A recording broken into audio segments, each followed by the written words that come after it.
आज एक AI tools काही सेकंदात पोस्टर आणि थंबनेल तयार करू शकतो. मग ग्राफिक डिझाईनची गरज भविष्यात राहणार आहे का? नमस्कार मित्रांनो, स्वागत आहे SK टेक कट्टामध्ये. आज आपण पाहणार आहोत AI मुळे ग्राफिक डिझाईन क्षेत्रात नेमका काय बदल होणार आहे. आज AIच्या मदतीने आपण काही सेकंदात poster, social media post, thumbnail आणि बेसिक डिझाईन्स तयार करू शकतो.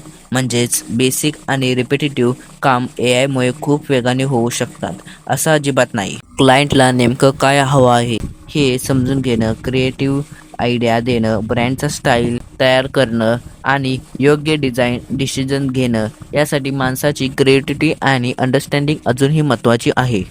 भविष्यात AI विरुद्ध डिझायनर अशी स्पर्धा करण्यापेक्षा AI प्लस डिझायनर अशी जोडी जास्त पॉवरफुल ठरू शकते. जो डिझायनर AI टूल्स वापरायला शिकेल, जो कमी वेळात जास्त काम करू शकतो. म्हणून ग्राफिक डिझाईन शिकत असाल तर फक्त फोटोशॉप किंवा पुरतं थांबू नका. Design plus creative plus AI skill शिकण्याचा प्रयत्न करा. तुमच्या मते AI ग्राफिक्स डिझायनरची जॉब्स कमी करेल का?